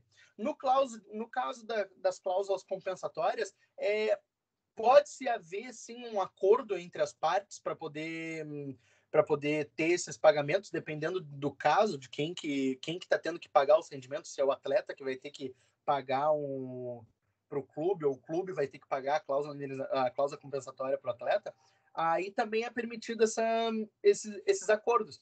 Mas é muito mais visível isso nas cláusulas indenizatórias, quando é essa questão de negociação de transferência. Então, eles geralmente jogam essa cláusula para cima, que é justamente isso que o Grêmio está fazendo. O Grêmio está avaliando essa cláusula indenizatória, e ele já disse que essa cláusula total, o valor total, ela não paga. Ele está avaliando se ele consegue negociar, mas pode muito bem o clube dizer, não, eu só libero se pagar a cláusula. E aí, pelo jeito, não é interessante ao Grêmio. Mas é permitida essa negociação quando essa cláusula... Por quê? Porque essa cláusula não interfere em nada ao atleta. É uma questão que é uma multa que vai ser... um valor que vai ser referente à entidade. Então, se a entidade ela quiser negociar esse valor que ela vai receber, ela pode. Perfeito. Tá, obrigado, João. Obrigado. Ô, João, já Opa. Aproveitando para não te interromper de novo na leitura, tu comentou antes que num dos artigos falava que quando o clube que tem interesse em adquirir um atleta, ele tem que previamente comunicar o interesse ao clube detentor dos direitos dele, né? Primeiro tem que fazer uma comunicação oficial dizendo que tem interesse. Em tese, a negociação deveria começar entre os clubes para depois ir no atleta, né? Só que aí a gente vê, por exemplo, que nem o caso do Edenilson agora, do Inter, né? Que o clube árabe, acho que é o Al Ittihad, né? Estava seduzindo ele com aqueles salários astronômicos do mundo árabe e tal. Sim. E o Inter estava relutante por causa da história do Groy, né? Que não pagaram os valores e tal. A minha pergunta é a seguinte, não existe uma forma, tanto nesse caso como uma negociação internacional por parte da FIFA, ou no caso, se fosse uma negociação entre clubes brasileiros, não existe uma forma de vedar isso aí, por exemplo, uma espécie de multa, sanção, porque a gente vê várias vezes clubes seduzindo atletas, né, tanto no mercado nacional quanto internacional, com propostas absurdas de salário, e aí os clubes acabam ficando nessa sinuca de bico, como foi o caso do Inter agora com o Edenilson. Né? Não existe nenhuma previsão legal disso? Olha, ao que eu me lembro, não, porque assim, porque é uma questão de negócio, né? Eles têm que se utilizar dos meios possíveis, porque assim, se o clube ele não quer pagar a cláusula, a multa indenizatória total, para daí tipo evitar de ter que negociar com o clube e ir direto negociar com o atleta, só notificar o clube e dizer, estou pagando essa cláusula e vou negociar com o atleta,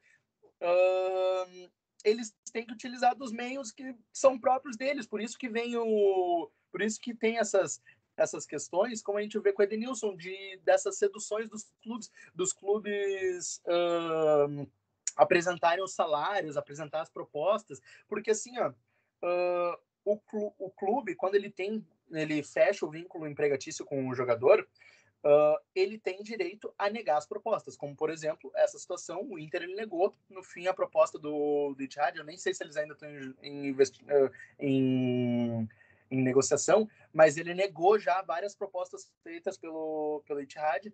E aí, por quê? Porque ele tem esse direito, ele tem esse vínculo empregatício, ele tem o contrato, e ele pode sim dizer não quero aceitar, ou sim, vou aceitar, vamos negociar, entende? Então, só que o clube ele pode atender um pedido do jogador, porque o jogador ele pode chegar para o clube e dizer, olha só, eu não estou me sentindo bem, eu quero ser negociado, então, por favor, aceita aí, me bota na lista de transferência, porque, claro, o clube ele pode se negar também, ele pode dizer para o jogador assim, não, eu não vou te liberar. Ele pode. Só que daí quem vai perder é o clube, em tese, porque assim, se tu vai negar o cara a transferir ele, quem vai dizer que esse cara vai ter comprometimento com o clube, entendeu? Nas partidas e tudo mais. Então, geralmente, quando o jogador ele faz esse pedido para o clube para ser transferido, que ele tem o desejo de ser transferido, o clube, comumente, na maioria das vezes, ele geralmente aceita. Mas em casos como, por exemplo, o caso do Edenilson, que o Edenilson demonstrou várias vezes, exaustivamente, querer firmar esse contrato com o Ittihad por conta dos salários, o clube ele pode se negar, como se negou, dada a importância que o Edenilson tem para o elenco, entende? Então o clube ele pode simplesmente se negar mesmo que o faça pedido. Mas essa questão, assim, ó, o Edenilson, se o Ittihad não tivesse apresentado essas propostas, feito essa sedução, assim, com esses valores salariais e tudo mais, o Edenilson não ia ter, assim, pretensão de sair do Inter, por exemplo. A pretensão dele de fechar o contrato com o Ittihad é justamente por conta do salário, que ele quer aquele salário, entende? Ele quer jogar lá no Ittihad por conta do salário, entende? Então, isso é uma questão, assim, não tem uma previsão legal que proíba ou não. É uma questão, assim, de negócios. São negócios que acontecem em qualquer âmbito da vida, digamos assim. No futebol não é diferente, entende? É uma questão de ter gingado ali, de tu entender que são negócios. Tu pode negociar e tem formas que tu pode, convencer o jogador a querer estar apto a pedir para ser transferido para o teu clube ou não. Entende? Não tem uma punição porque eles não estão fazendo, em tese, nada errado. Entende? Claro, isso acaba afetando o psicológico e o comprometimento do jogador com o clube acaba, mas aí é uma situação que é a parte do jogador e clube. É entre eles lá. A culpa não é minha. Eu vou lá e apresento minha proposta. Aí, como que o jogador vai receber isso? Aí não é comigo. Eu estou fazendo tudo que está ao meu alcance. Tudo que eu posso fazer, eu estou fazendo. Não estou fazendo nada de errado. Entende? Então, não acredito que seja necessário Pode-se discutir, sim, essa questão de uma possível punição, mas aí tu ia meio... Se tu criasse uma sanção para esse tipo de situação, eu acho que tu ia acabar engessando a forma de se negociar os jogadores no âmbito desportivo. Porque aí tu não ia, tu ia meio que, assim, ó, tu ia tirar o poder de munição, digamos assim, desses clubes de conseguir convencer os atletas, entende? Porque daí eu só vou poder falar com o atleta depois que eu resolver todas as pendências com o clube, eu pagar a coisa, aí sim eu posso negociar com o atleta. Não, eles já fazem, ele não tem nada que permita, que proíba ou não, eles poderiam entrar em contato. Por exemplo, o caso lá esqueci o nome do miguxo lá, o Jorge Jesus lá. Jorge Jesus deu um telefonema pro Everton, se eu não me engano, do Grêmio, dizendo para ele não jogar o Grenal, porque queria que ele fosse, apresentou a proposta, disse que queria jogar. Isso tudo é válido, é tudo paciência. É discutível no âmbito ético dizer, não foi legal do Jorge Jesus fazer isso? É discutível, mas não, ele não está cometendo nenhum ato ilícito em fazer isso. São formas de tu conseguir convencer o cara e levar na malandragem. Tem de convencer na malandragem. É tudo questão da vida, assim, de negócios. Entende? Bom, vamos seguir aqui para, então, a sessão temporária. A sessão temporária, eu já falei ali, o artigo 35, o prazo da sessão temporária ele não pode ser inferior a 3 meses, nem superior ao prazo restante do contrato especial de trabalho desportivo com o atleta do clube cedente. Por óbvio, né? Essa sessão temporária, o clube ele não é do jogador cedido. Ele está emprestado só, como o próprio nome diz, ele só está emprestado. Ele ainda tem vínculo com o clube cedente. Então, se o contrato dele finda no final do ano, eu não posso fazer um empréstimo com o clube cedido para 2 anos, entende? Porque esse segundo ano ele não vai ter vínculo comigo. Então, descaracteriza essa sessão temporária. Tá? O salário do atleta profissional com clube cessionário ele não pode ser inferior ao que consta do contrato firmado com o clube cedente, salvo expressa previsão em acordo ou convenção coletiva de trabalho. E é lista a prorrogação do prazo da cessão temporária, desde que limitada ao prazo do contrato especial de trabalho desportivo, firmado com um clube cedente e por esse expressamente autorizada. Eu vou ter que pedir desculpa para vocês que estão tocando aqui no interfone rapidinho. Eu já venho aqui, só um momentinho. 2 minutinhos.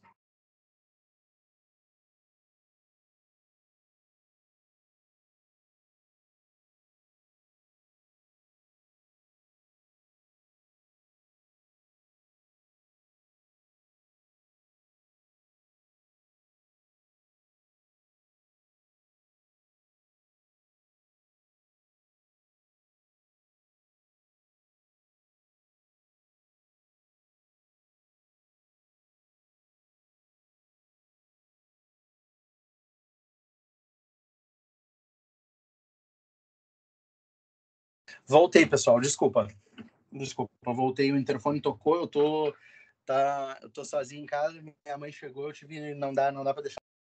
Vamos lá. Deixa eu ver aqui. É lista a prorrogação do prazo da cessão temporária, desde que limitada ao prazo do contrato especial de trabalho desportivo firmado com o clube cedente por esse expressamente autorizado. E é vedada a transferência temporária de atleta não profissional, ok? Não existe empréstimo para jogador não profissional. A cessão temporária importa na suspensão dos efeitos do contrato especial de trabalho desportivo celebrado com o cedente, tá? O termo de cessão temporária para fins de transferência é o padronizado da CBF, sendo exigidas as assinaturas dos clubes cedente e cessionário, do atleta e de seu representante legal, quando menor de 18 anos. As cláusulas financeiras referentes ao contrato entre os clubes e, se houver, as cláusulas extras, elas devem constar no termo de cessão temporária também, ok? E após o envio do termo de cessão temporária e do contrato entre o clube cessionário e o atleta, através do sistema de registro, vai ser processada a transferência e, após a análise da regularidade efetiva, o atleta daí sim vai ser registrado, fazendo-se publicação no BID. O clube cessionário do atleta não tem poder, direito ou faculdade de transferi-lo a terceiros sem prévia anuência do cedente por escrito, tá? Terminando o prazo da cessão, o atleta perde a condição de jogo pelo clube cessionário, processando-se automaticamente o retorno no sistema de registro e fazendo-se a publicação no BID pela CBF. Vedada a cobrança de taxas para o retorno do empréstimo, ok? E o retorno do empréstimo ele não é considerado transferência e não se enquadrará nos limites estabelecidos do parágrafo 3º lá do artigo 13 desse regulamento, tá? O clube cessionário que fizer a rescisão do contrato de empréstimo do atleta antes do seu término deve comunicar ao clube cedente e obter a concordância deste e do atleta, se sujeitando a arcar com a remuneração integral do atleta até a data de conclusão prevista no contrato de empréstimo, caso não haja acordo quanto à rescisão antecipada do empréstimo, salvo nos casos de rescisão por justa causa, como eu já falei, o caso do Sassá, ok? Da transferência internacional. O clube ele só pode finalizar a solicitação de registro de atleta vindo do exterior, enviando à federação, via sistema de registro, quando houver a entrega do respectivo CTI ou CTIF pela Associação Nacional de Origem. CTIF, que é aquele documento de visto estrangeiro, digamos assim, que permite que o clube assine que o jogador vindo do exterior assine com algum clube dentro do país, tá?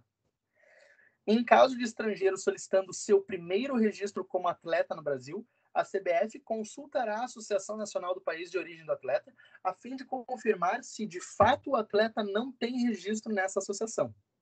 E caso a Associação Nacional do país de origem do atleta informe que o mesmo consta de seus registros, o registro do atleta na CBF somente será possível após cumprido o procedimento de transferência, tá bom?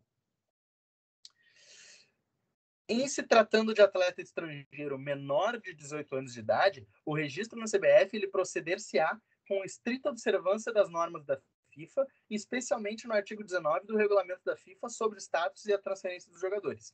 E a CBF ela vai consultar, através do sistema de registro, a federação pertinente acerca do pedido de transferência do atleta antes de solicitar ou enviar esse CTI à Associação Nacional do respectivo país. A transferência internacional de todo e qualquer atleta de futebol de campo é feita somente através da TMS, a Transfer Matching System, conforme o anexo 3 do regulamento da FIFA sobre o status e a transferência dos jogadores, com o envio da documentação exigível através do referido sistema. E o TMS e todas as informações nele incluídas são de domínio da FIFA e a habilitação para sua utilização obedece às disposições do Estatuto e dos regulamentos da FIFA. Tá? O clube profissional que deseje realizar uma transferência internacional, ele deve estar devidamente habilitado ao uso do TMS, inclusive em caso de transferência de atleta amador. Tá? E em se tratando de transferência de atleta amador em relação ao clube amador sem acesso ao TMS, o procedimento de transferência será feito através da CBF. Tá? A transferência internacional de atleta de futsal é feita fora do TMS, conforme o anexo 3A do regulamento da FIFA sobre o status de transferência dos jogadores. O artigo 44 fala que a CBF analisará a documentação apresentada pelo clube solicitante da transferência e, se aferida sua regularidade, fará pedido ou envio do CTI ou CTIF, ou seja, só se envia ou se recebe esse CTI após aferida a regularidade da documentação. Tá? O clube deverá gerar, através do sistema de registro, o respectivo contrato de trabalho ou vínculo não profissional e inseri-lo no TMS, a fim de permitir o pedido do CTI pela CBF à Associação Nacional de Origem, salvo para casos de atleta profissional estrangeiro sem registro na CBF. E, somente após a chegada do CTI ou CTIF e a liberação da CBF, condicionada à verificação da documentação, né, vai ser possível o registro do atleta com publicação no BID. E a transferência internacional de atletas menores de 18 anos de idade vai se proceder com a estrita observância das normas da FIFA, especialmente do artigo 19 lá do regulamento, né, sobre o status e as transferências de jogadores. O pedido de transferência internacional de atleta de futebol de campo ele só pode ser feito em um dos 2 períodos anuais do registro definido, tá? Que é aquele períodozinho de transferência internacional, tá? Só é admitida a solicitação de transferência fora desses períodos caso seja comprovada a rescisão por mútuo acordo ou encerramento do contrato de trabalho desportivo no exterior antes do término do período de registro anterior, nos termos do artigo 6º do regulamento da FIFA sobre o status e a transferência dos jogadores. Nesse caso, a gente pode utilizar como exemplo o contrato feito com o Abel Hernandes, o atacante do Inter, que estava no exterior, já tinha terminado com o contrato dele, estava com um passe livre, digamos assim, e aí sim, aí tu não precisa esperar aquele período específico do mercado internacional. Tu pode fazer em qualquer momento, quando o jogador está nessa condição, tá? O pedido de retorno de empréstimo de atletas do exterior para o Brasil, ele deve ser feito pelo clube cedente dentro do prazo do respectivo período de registro, nos termos do anexo 3 do regulamento da FIFA. Tá? E se tratando de atleta de futebol de campo, o pedido de retorno deve ser feito através do TMS. Caso o atleta não profissional registrado no exterior celebre contrato especial de trabalho desportivo com um clube brasileiro, o pedido de transferência ele deve ser formalizado dentro do prazo do respectivo período de registro, ou seja, do período de registro internacional. Após o pedido de CTI ou CTIF pela CBF ou por outra associação nacional, e caso não haja resposta dentro dos prazos fixados no regulamento da FIFA, o atleta será registrado provisoriamente pelo clube requerente, desde que a solicitação atenda às demais exigências do referido regulamento. E aí a gente entra na reversão. O atleta profissional cujo contrato especial de trabalho tenha expirado ou sido rescindido por mútuo acordo, estando livre, pode reverter a categoria não profissional desde que decorridos pelo menos 30 dias da disputa de sua última partida como profissional. Ok? Em caso de rescisão de contrato, se o atleta retornar à categoria profissional dentro do período de 30 meses seguintes à sua reversão, fica assegurado ao último clube com o qual possuía contrato profissional o direito de receber a respectiva cláusula indenizatória esportiva. Tá? Não é devido o pagamento de qualquer indenização ou de compensação quando o atleta profissional reverter a categoria de não profissional nas condições do artigo 51. Tá? O atleta profissional que deixar de jogar futebol continuará inscrito e registrado na CBF durante 30 meses como atleta vinculado ao último clube com quem tinha contrato de trabalho desportivo profissional. E o prazo de 30 meses ele será contado a partir do dia em que o atleta disputar sua última partida oficial pelo clube. O clube ex-empregador de um atleta profissional que cessar essas atividades, né, após o término do contrato referido no caput, ele não terá direito a reclamar nenhum tipo de indenização, ok? A indenização por formação de atleta tem por objetivo de ressarcimento e compensação de investimentos humanos, educacionais, técnicos e materiais e deve ser paga nas transferências nacionais ao clube formador, desde que portador de certificado de clube formador emitido pela CBF. Os requisitos, procedimentos, nesse caso aqui a gente pode ter, por exemplo, me desculpa agora, eu não vou saber qual é o clube, mas é um clubezinho aqui do interior. Não sei se foi o Aimoré.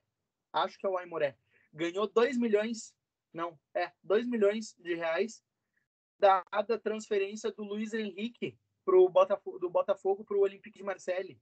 O Botafogo, o Aimoré, ele tinha esse Luiz Henrique, ele foi contratado pelo deixa eu ver aqui. Vamos ver. 3 Passos? É 3 Passos, Daniel? Tá bom, é 3 Passos então. Desculpa. O 3 Passos, ele tinha o vínculo de clube formador desse Luiz Henrique. Ele transferiu o jogador para o Inter. O Inter despachou ele, assim, tipo, a nada. Não gostou, assim, despachou ele para o Botafogo.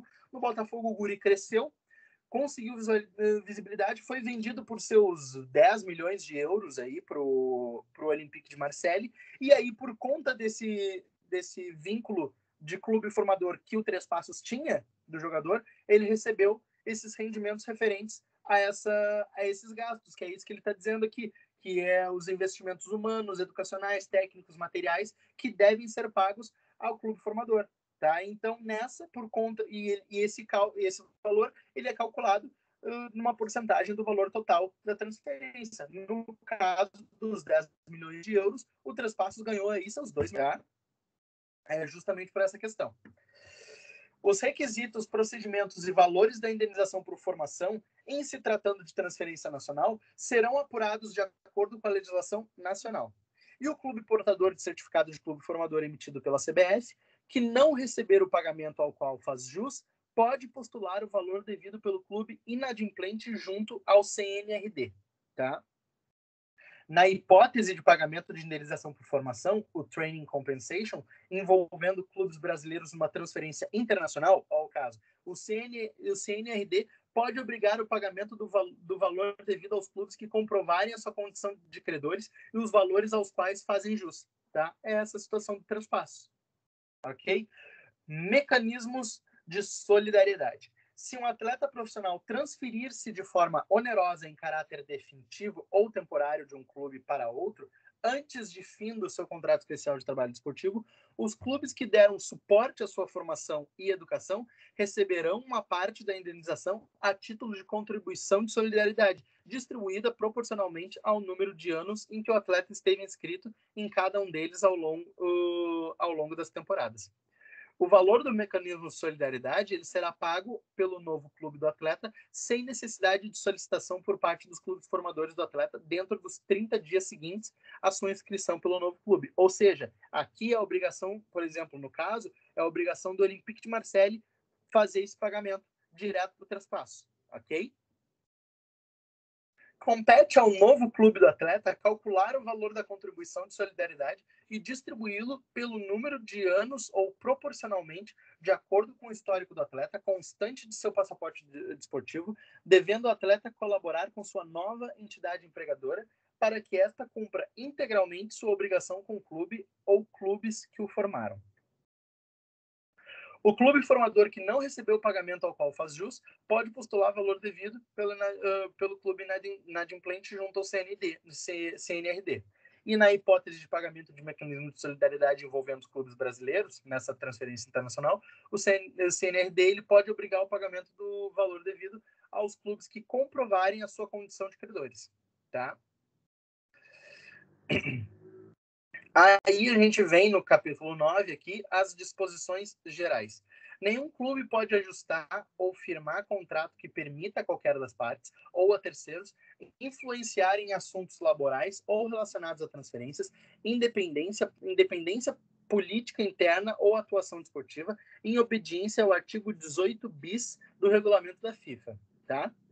Por força do artigo 18, né, do regulamento da FIFA, é vedado que um terceiro obtenha o direito de receber parte ou integralidade de valores pagos ou a serem pagos por uma eventual transferência de atleta entre clubes ou de obter qualquer direito em relação a uma eventual transferência. Aqui a gente pode, de novo, utilizar como exemplo aquele caso de investigação da transferência do Neymar do Santos para o Barcelona, que há suspeita que o Barcelona fez uma compensação, tá?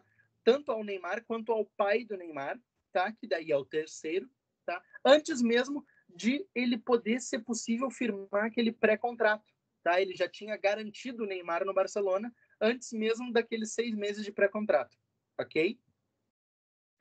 A definição de terceiro é aquela constante do regulamento da FIFA sobre status e a transferência dos jogadores, que daí tem lá direitinho.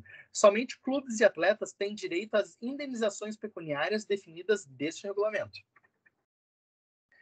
Constitui exigência indispensável para a efetivação de transferência nacional ou internacional a anexação de declaração conjunta firmada pelo atleta e pelo clube cessionário de que nenhum terceiro, pessoa física ou jurídica, detém a propriedade total ou parcial dos direitos econômicos do atleta, nos termos do artigo 18 do regulamento da FIFA. E caso a declaração indique a cessão integral ou parcial de direitos econômicos a terceiros, como definido no artigo 61, parágrafo 2, cabe ao clube cessionário remeter à CBF uma cópia integral em arquivo digital do correspondente contrato ou acordo com terceiros ou com clubes nos quais o atleta tiver sido registrado anteriormente, inclusive com anexos e aditivos. Os clubes envolvidos na transferência, eles devem informar a CBF caso haja essa cessão integral ou parcial desses direitos econômicos a qualquer outro clube, inclusive o cedente, juntamente com o envio de cópia integral do correspondente contrato de divisão de direitos econômicos. E em cumprimento ao artigo 12 bis, dispositivo vinculante do regulamento da FIFA, é dever dos clubes cumprir tempestivamente as obrigações financeiras devidas a atletas profissionais, técnicos de futebol e outros membros de comissão técnica ou a outros clubes, nos termos dos instrumentos que entre si avançarem e formalizarem. Ocorrendo atraso daí por mais dos 30 dias dos pagamentos previstos no caput desse artigo, sem que a mora financeira tenha amparo contratual ou justo motivo, os clubes podem ser sancionados na forma do regulamento da CNRD. E para que um clube seja considerado em mora nos termos desse artigo, cabe ao credor notificar por escrito, concedendo um prazo mínimo de 10 dias para que este cumpra suas obrigações financeiras em atraso. Exaurido o prazo, o credor, juntando os respectivos documentos comprobatórios do descumprimento das obrigações financeiras, fará a formal comunicação ao CNRD, que pode ordenar o pagamento da obrigação e impor ao clube inadimplente as sanções previstas em seu regulamento até o efetivo cumprimento. E as sanções ao clube devedor podem ser aplicadas isolada ou cumulativamente. A reincidência de mora financeira pelo clube devedor é considerada agravante, importando sanção mais grave. Daí essas sanções a gente encontra tanto no CNRD quanto lá no CBJD, tá? A proibição de registrar novos atletas pode ser objeto de suspensão condicional da pena e, nesse caso, cabe à CNRD fixar um período de 6 meses a 2 anos para o sursis desportivo, tá? Eu não vou saber agora o exemplo, mas teve um clube, e eu acho, Não vou saber o nome do clube. Eu vou pesquisar e depois eu falo para vocês, mas teve um clube, se eu não me engano, brasileiro, que ficou suspenso por um tempo de fazer contratações, justamente por conta dessa questão aqui, dessa suspensão condicional aí, tá? Se durante o transcurso do prazo do sursis desportivo o clube beneficiário vier a cometer outra infração tipificada no caput desse artigo, a suspensão da pena será automaticamente revogada, importando imediata vedação de registrar novos atletas, sem prejuízo da imposição de sanção pela nova infração cometida. Ok? A imposição de sanções com base nesse artigo não caracteriza, por si só, justa causa para a rescisão de contrato entre um atleta, técnico de futebol ou um membro de comissão técnica em um clube. Na hipótese de rescisão unilateral da relação contratual, as disposições desse artigo aplicar-se-ão sem prejuízo de outras medidas previstas na legislação nacional. E não será objeto de registro perante a CBF nenhum instrumento contratual que tenha sido firmado ou assinado há mais de 30 dias, salvo impedimento oriundo de sanção aplicada pela FIFA ou pela CNRD. E a publicação do registro do atleta no BID não resulta em automática condição de jogo, que somente se adquire caso o atleta atenda às exigências contidas no RGC e no REC, tenha cumprido eventuais sanções impostas por órgãos competentes e não esteja automaticamente suspenso pela divisão de cartão vermelho ou cartão amarelo, tá? O acúmulo do cartão amarelo, no caso. Nos termos do artigo 18, do regulamento da FIFA, cláusulas contratuais que outorguem antecipadamente a um clube o direito de atrasar pagamentos devidos a um profissional, além dos limites legais, não serão reconhecidas, salvo previsão em contrário em acordo ou convenção coletiva de trabalho, tá? Quanto às disputas, né, e às sanções, as partes que infringirem esse regulamento sujeitam-se às sanções previstas no regulamento da CNRD, aplicáveis de forma isolada ou cumulativamente, como já foi visto. E as sanções aos infratores podem ser aplicadas cumulativamente, sendo a reincidência considerada agravante, importando em uma sanção mais grave. Compete à CNRD apreciar quaisquer questões decorrentes do presente regulamento, além de julgar e sancionar infrações a este, bem como aos demais dispositivos do regulamento ou dos estatutos da FIFA ou da CBF que tratarem sobre os temas abrangidos no presente regulamento. E cabe à CBF publicar e informar à FIFA todas as sanções porventura impostas pela CNRD, podendo o Comitê Disciplinar da FIFA estender sua eficácia a nível mundial nos termos do Código Disciplinar da FIFA. Cessa, em 2 anos a contar do fato gerador do direito postulado, o prazo para propor representação administrativa ou iniciar o trâmite previsto no artigo 3 do regulamento da CNRD, com fulcro no presente regulamento. Em casos de envolvendo o mecanismo de solidariedade, o fato gerador do direito será a data de vencimento de cada uma das parcelas da compensação acordada pelos clubes para a transferência. Tá? Aí ele entra na questão do futsal aqui, que fala que o disposto no presente regulamento aplica-se integral e igualmente a atletas e clubes de futsal, salvo previsão em contrário no presente capítulo, que é o que vem agora, do registro. Ao atleta é facultado o registro simultâneo por um clube de futsal e um clube de futebol de campo, mesmo que pertencentes às associações nacionais diferentes. O parágrafo único fala que o atleta profissional que deseja celebrar um segundo contrato de trabalho, seja com clube de futsal, seja futebol de campo, nos termos do caput, deverá obter autorização prévia e por escrito de seu atual clube empregador, seja ele o de futebol de campo ou de futsal.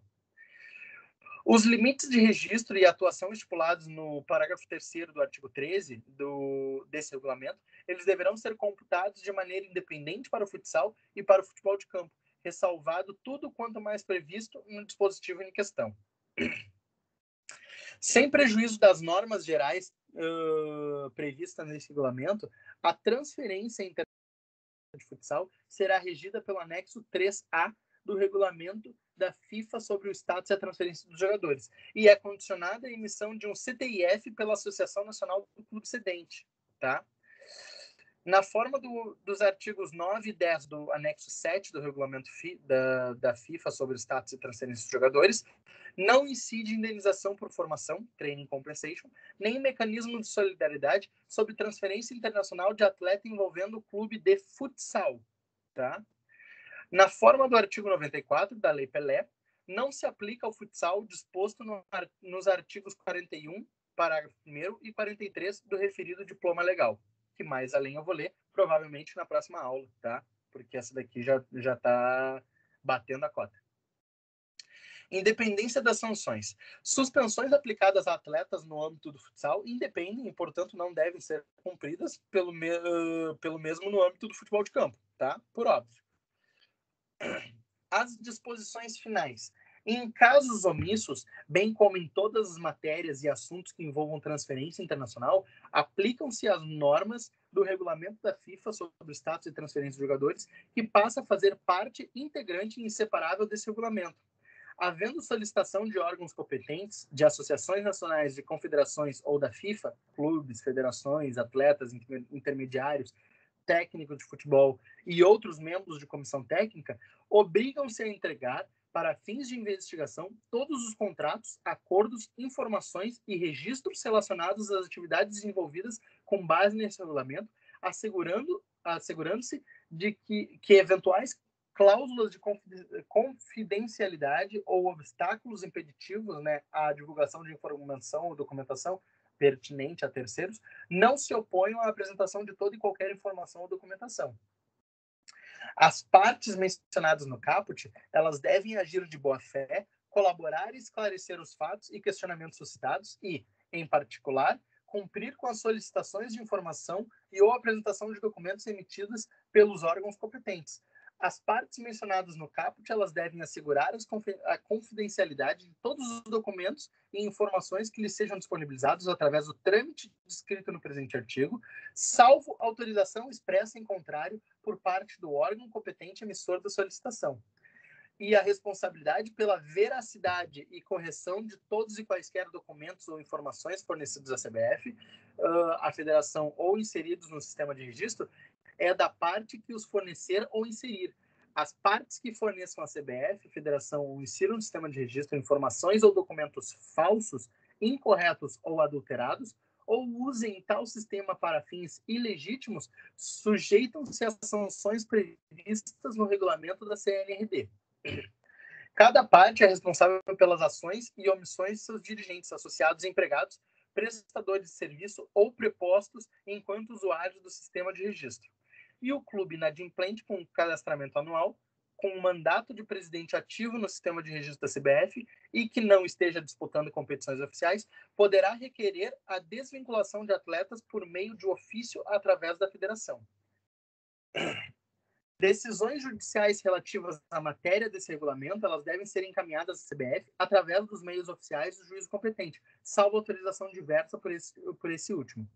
E a obrigação do clube entregar uma via do contrato do atleta, técnico de futebol ou membro de comissão técnica contratado. E, por fim, no artigo 86 é de mera formalização. Ele diz que o regulamento entra em vigor no dia 7 de janeiro de 2020, ficando revogadas as disposições em contrário. Tá? Feito, eu acho que terminamos aqui o Regulamento Nacional de Registro e Transferência de Atletas de Futebol. Como já está no horário, pessoal, eu vou fazer uma aula síncrona para tratar das questões contratuais que são estipuladas lá na Lei Pelé, tá bom? Ô, João. Então, oi. Desculpa, última pergunta. Te juro que é a última pergunta. Manda brasa. Olha só, tem vários momentos eles mencionam esse regulamento da FIFA sobre status e transferência de jogadores, né? Sim. Aí eu dei uma procurada na internet até para tentar acompanhar a aula junto, né, para não ficar perdido, só que eu não achei em lugar nenhum isso aí, muito menos no site da FIFA. Tu não sabe onde é que eu encontro isso aí, por um acaso?